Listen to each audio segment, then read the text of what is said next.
Buenas tardes, mi nombre es Stephanie Solano, soy interna universitaria de la Universidad Autónoma de Centroamérica. Estoy en el bloque de pediatría y me corresponde el seminario de sepsis neonatal. Acá tenemos el cronograma donde vamos a hablar de una pequeña introducción, la parte epidemiológica, haciendo énfasis a nivel mundial, pero también un poco a nivel de Costa Rica. Tenemos también la clasificación, factores de riesgo, patogénesis, manifestaciones clínicas, algunas complicaciones, diagnóstico, riesgo y manejo. Tenemos como introducción, bueno, primero podemos empezar definiendo qué es un neonato o a qué término nos referimos cuando hablamos de un neonato. Un neonato es un recién nacido contando desde el día 0 que nace hasta el día 28 de nacido. Se recomienda utilizar el término de sepsis neonatal para designar una afección sistemática de origen ya sea bacteriano, viral, fúngico. ¿Qué es esto? Me va a asociar cambios hemodinámicos, otras manifestaciones clínicas que vamos a ver más adelante, y esto me va a dar un resultado de morbilidad y mortalidad. La sepsis neonatal, definida como sepsis dentro de los primeros 28 días de edad, es una preocupación grave para los proveedores de atención neonatal debido a que tiene una alta morbilidad y mortalidad. Ahora, para hablar sobre la epidemiología, bueno, a nivel mundial afecta 2.202 por cada 100.000 nacidos vivos, con una tasa de mortalidad del 11% al 19%. En Estados Unidos, la incidencia de sepsis de aparición temprana, que en sus siglas es EOS, por sus siglas en inglés, es de un 0,5% por cada 1.000 nacidos vivos, con una tasa de mortalidad de aproximadamente un 3%. En un artículo publicado por la doctora Marcia Solano Ortiz en el 2016, se describió que en Costa Rica, según el Instituto Nacional de Estadística y Censo, INEC, la tasa de mortalidad infantil para el 2015 era un 7,8%, por aproximadamente 8 menores en un año. En términos absolutos, esto significa que en enero a diciembre hubo 71.819 nacidos y 557 muertes infantiles. Del total de muertes de menores de un año de las defunciones neonatales, es decir, las ocurridas en los primeros 28 días de vida, representaban un 75,9%, lo que da un resultado a una tasa de función neonatal de un 5,8% por 1.000 nacidos. Continuando con lo que es la clasificación, ¿cómo podemos clasificar la sepsis neonatal?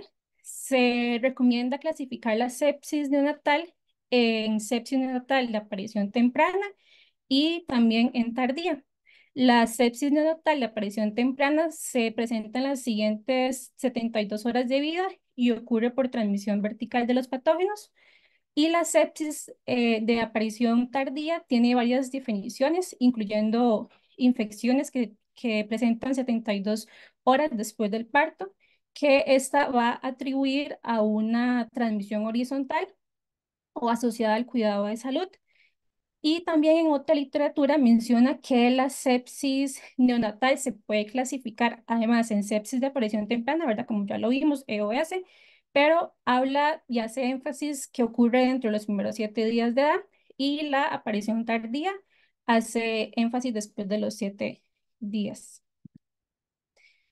Después, como factores de riesgo, tenemos, bueno, hay que tomar en cuenta que podemos clasificar los factores de riesgo de acuerdo a la aparición de la sepsis, siendo así si es temprano o tardía. Los factores de riesgo de sepsis incluyen nacimiento de madres con colonización materna por Streptococcus del grupo B, tratada inadecuadamente, una infección intramniótica, temperatura materna superior a 38 grados Celsius, ruptura de membrana de más de 18 horas de evolución y un trabajo de parto prematuro.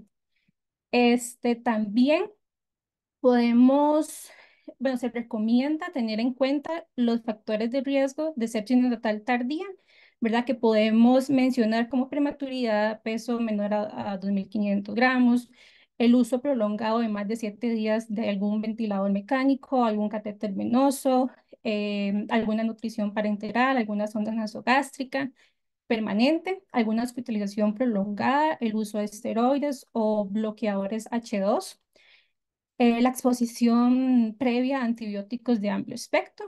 Y también en varias literaturas podemos hablar de factores de riesgo maternos como la ruptura prematura prolongada, ¿verdad? En membranas, más de 18 a 24 horas de progresión, la raza negra, el estatus económico, madres jóvenes, madres adictas al alcohol, heroína, fiebre periparto, entre otras. También podemos hablar de factores de riesgo neonatales, que estos vamos a asociarnos más a lo que es la prematuridad, al líquido amniótico teñido de meconio, bajo peso al nacer, ¿verdad? Menos de 2.500, como lo mencioné anteriormente, asfixia, acidosis, el sexo masculino, el primer gemelo, y también tenemos factores de riesgo ambientales, como puede ser la aglomeración en UCI, deficiencia de lavado de manos, el uso prolongado de catéter, y de estos factores de riesgo, los que tienen mayor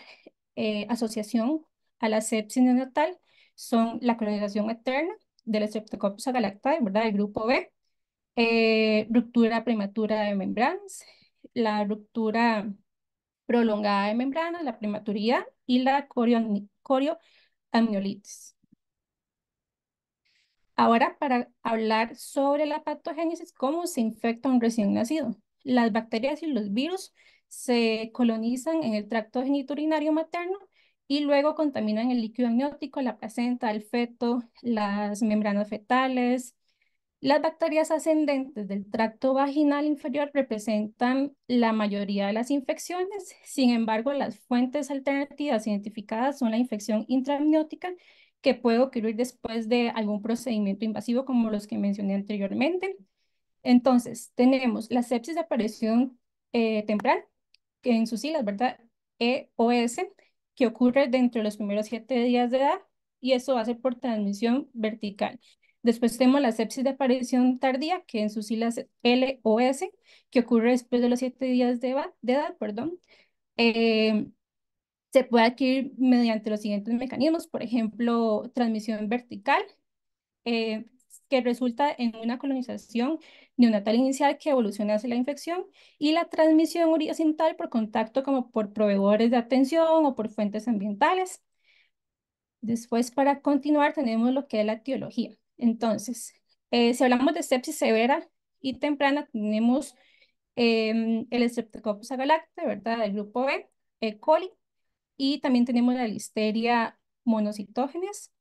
Y si hablamos de microorganismos frecuentes, también podemos hablar de Staphylococcus epidermioides, que es coagulasa negativa, Staphylococcus aureus, que es coagulasa positiva, E. coli, Klebsiella, Serratia, Pseudomonas. Después por acá tenemos lo que es las indicaciones para la profilaxis antibiótica intraparto para sepsis de inicio temprano. Entonces, tenemos un recién nacido previo, ¿verdad? Con enfermedad invasiva del Streptococcus del grupo B galacte, un cultivo de Streptococcus grupo B galacte positivo obtenido en la semana, ¿verdad? 36.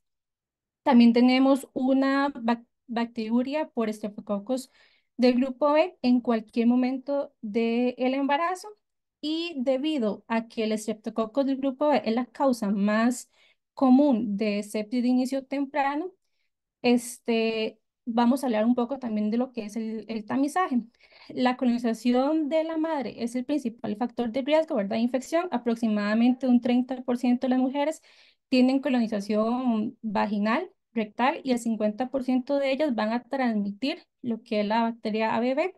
De estos recién nacidos, entre un 1 y un 2% van a desarrollar lo que es la sepsis de inicio temprano si no se ha administrado adecuadamente la profilaxis antibiótica. durante el parto de la madre. Lo que es el Colegio Americano de Obstetras y Ginecológicos recomiendan la detección universal y basada en cultivos antes del parto, entre la semana 36 y 37, independientemente del modo que vaya a ser el parto, identificar a las mujeres colonizadas, ¿verdad? E instituir el uso de la profilaxis intraparto, y se cree que esta reducción está mediada por la disminución de la colonización vaginal, ¿verdad? Materna por el Streptococcus. El tratamiento antibiótico recomendado para la profilaxis es la penicilina G, que es el agente de elección. Son 5 millones de unidades intravenosos como dosis de carga y de 2,5 a 3 millones de unidades cada 4 horas hasta el parto. O ampicilina, 2 gramos intravenosos inicial y 1 gramo intravenoso cada cuatro horas. Si la madre tiene alergia a la penicilina con bajo riesgo de anafilaxia, podemos optar por alguna cefalosporina de primera generación, como la cefazolina, y esta va a ser de 2 gramos intravenosos. Y en caso de ya de una alergia grave, podemos analizar el uso de clindamicina o vancomicina. El tamizaje universal, ¿verdad? El cultivo. Entonces, entre la semana 35, 37 semanas, y desde el año 2010, las guías recomiendan la realización de un cultivo recto-vaginal para poder determinar cuáles mujeres son candidatas a esta profilaxis que les comenté. Este va a consistir en la toma con un hisopo estéril que incluya las regiones del introito vaginal y del ano a través del esfínter anal externo, a todas las mujeres embarazadas, ¿verdad? Entre la semana 35 y 37 de gestación, y se establece un periodo de 4 horas para administrar el antibiótico intraparto, y esto ha demostrado efectividad eh, también cuando se hace entre 1 o 2 horas antes del parto. Lo que son las manifestaciones clínicas, se recomienda tener en cuenta que los signos y los síntomas de la sepsis neonatal son inespecíficos. ¿A qué me refiero? Entonces, tenemos que puede incluir fiebre o hipotermia, dificultad respiratoria, apnea, taquipnea, cianosis, mayor necesidad de oxígeno o de ajustes del ventilador, frecuencia cardíaca normal, dificultades para alimentarse, la intolerancia a la vía oral, letargo o irritabilidad, hipotonía, convulsiones, fontanela bombada, súper importante, mala perfusión, problemas de sangrados, distensión abdominal, hepatomegalia, guayaco positivo en las heces, ictericia inexplicable o de un aspecto terroso. Lo que son las complicaciones, entonces podemos clasificarlas en respiratorias, por ejemplo, empiema, ¿verdad? Derrame pleural, que no es tan frecuente, hipertensión pulmonar persistente, cardiovascular, shock, por ejemplo, hematológicas, coagulación intravascular diseminada, lo que es a nivel del sistema nervioso central. Podemos tener convulsiones por la sepsis, síndrome de secreción inadecuada de ADH, que no es tan frecuente, metabólicas, por ejemplo, una acidosis metabólica, una hipo o hiperglicemia. Ahora vamos a hablar del riesgo. La calculadora de riesgo de sepsis de inicio temprano es una herramienta de evaluación de riesgos multivariante que también se puede utilizar para poder calcular el riesgo. Este método de evaluación incorpora factores de riesgo y la condición clínica de bebé, y luego recomienda las acciones, es decir, un hemograma completo, hemocultivo, antibióticos empíricos. El uso de esta estrategia de tratamiento está basada en el riesgo que ha resultado en la disminución de un 66% en los hemocultivos y una disminución del 48% en lo que es la administración empírica de antibióticos. Con respecto a lo que es el diagnóstico, entonces tenemos hemocultivos, por lo menos 2 hemocultivos, ojalá que fuera como de sitios diferentes. También tenemos, importante recalcar que la cantidad óptima, ¿verdad? De volumen puede ser de 0,5 a 1 cc. Lo ideal es que sea 1 cc. El 95% van a estar positivos en 48 horas, pero en pacientes que tienen una infección bacteriana real. La mayoría de los patógenos verdaderos van a crecer en esas 48 horas. Después tenemos también lo que es el uso de un hemograma completo. Cuando hablamos de hemograma completo, podemos hablar que estos criterios de sepsis en un hemograma se van a dividir en cualitativos y cuantitativos, ¿verdad? Por ejemplo, si hablamos de cuantitativos, podemos hablar de la leucopenia, leucocitosis, las bandas neutrófilos, plaquetopenia, formas inmaduras de neutrófilos, bandemia, neutropenia. Y si hablamos ya de cualitativos, eso se va a reportar en cruces y podemos hablar de los cuerpos de Donley. Para que un hemograma sea significativo para sepsis neonatal, deben de tener leucopenia menor a 5.000, leucocitosis mayor a 20.000, neutropenia menor a 2.000, relación bandas neutrófilos mayor a 0,4, bandas totales mayor a 500, plaquetas menor a 100.000. Después también tenemos lo que es el uso de la PCR. La proteína C reactiva es el reactante de fase aguda, ¿verdad? Utilizado en recién nacidos y se eleva en inflamación e infección, trauma, quemaduras, asfixia, por lo que es un poco inespecífico y muy sensible. También podemos usar el uso de procalcitonina en sepsis.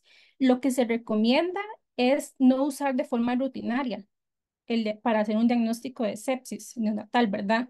Más que todo en tardía, ya que no es lo suficientemente sensible para poder actuar como un único indicador. El tamizaje, como ya les comenté. También podemos usar punción lumbar, podemos usar radiografía de tórax, radiografía de abdomen. Si hablamos de radiografía de tórax, bueno, no es parte del abordaje, pero se va a realizar si el neonato presenta dificultad respiratoria. En abdomen, por ejemplo, si el paciente presenta vómitos, distensión abdominal. Después por acá tenemos lo que es la clasificación clínica. Vamos a clasificarlo de acuerdo a sepsis probable, que van a ser recién nacidos con factores de riesgo, síntomas clínicos y valores de laboratorio de rutina normales, al menos 2. Lo que es la sepsis posible, que ya acabamos de hablar de recién nacidos con hallazgos anormales, en 2 de los 3 de los siguientes aspectos: factores de riesgo, signos clínicos y pruebas de laboratorio. Y ya sepsis poco probable, que van a ser recién nacidos con uno o ninguno de los hallazgos anormales de las 3 áreas, ¿verdad? Factores de riesgos, signos clínicos y pruebas de laboratorio. Por acá tenemos lo que son las directrices de la Academia Estadounidense de Pediatría, que en sus siglas es AAP, y las del Reino Unido, que en sus siglas es NIS. Entonces, vamos a tener aspectos en común y también aspectos diferentes. Si hablamos en común, el tratamiento intraparto para la prevención de infecciones del Streptococcus del grupo B de aparición temprana, identificar factores de riesgo similares a la aparición temprana de la septicemia. Ninguna estrategia indicará con precisión a los bebés infectados ni evitar tratar a un número considerado de bebés que no están infectados. Suspender los antibióticos a los 36 a 48 horas, aunque los criterios de parada son un poco diferentes. Reconocen la importancia de repetir observaciones en bebés con factores de riesgo de sepsis y van a hacer énfasis en la importancia de la educación a los padres. Y como diferencias tenemos que el ANIS aborda la gestión de ambos términos de bebés prematuros entre 35 y 34 semanas. Las NIS sean superiores a la hora de identificar bebés asintomáticos en el momento del nacimiento, ¿verdad? Esto es una sepsis de inicio temprano, pero que resultan en un mayor uso de antibióticos según la calculadora de sepsis. En la NIS utilizan pruebas de laboratorio complementarias para tomar decisiones clínicas y determinar la duración del tratamiento, mientras que las pautas de sepsis de Estados Unidos establecen que la evaluación de los marcadores inflamatorios no deben de determinar que bebés necesitan antibióticos. La NIS ofrece la calculadora de riesgo de sepsis como una estrategia alternativa. La estadounidense recomienda la calculadora de sepsis como una de las tres estrategias principales. La NIS son más liberales con sus indicaciones para la punción lumbar y recomiendan una punción lumbar cuando existe una fuerte sospecha de infección neonatal o hay síntomas de meningitis. Y la elección de antibióticos empíricos difiere entre la directriz del Reino Unido, que van a ser penicilina y gentamicina, y la de Estados Unidos, que nos orientan hacia el uso de ampicilina y de gentamicina. Ahora, lo que es el manejo, en cualquier recién nacido con sospecha de sepsis, hay que iniciar la terapia empírica de inmediato. No se debe de esperar los resultados de cultivo, se inicia la terapia empírica. Este va a ser aminoglucósido con ampicilina y podemos usar la micacina. Entonces, en sepsis temprana tenemos el tratamiento empírico, ¿verdad? Ampicilina más un aminoglucósido y ya en una presencia o sospecha de meningitis podemos utilizar ampicilina más cefotaxime. Ya en unas sepsis tardías podemos ya enfatizar, ¿verdad? Lo que es el estafilococcus y bacilos gram negativos, incluyendo la pseudomonas. Y en un paciente que está hemodinámicamente estable, podemos considerar el uso de oxacilina más un aminoglucósido y en un paciente que está con una sepsis tardía inestable hemodinámicamente o una enfermedad rápidamente progresiva o que tenga meningitis, podemos optar por oxacilina y cefotaxime. Y en este cuadro les dejo lo que es el organismo, ¿verdad? Streptococcus agalacti, que es el más común, de acuerdo a su clasificación y igual con su tratamiento. También tenemos la E. coli, el Streptococcus viridans, la Listeria monocytogenes, virus del herpes simple, SARS-CoV-2, enterovirus. Y esta sería mi bibliografía. Muchas gracias por su atención.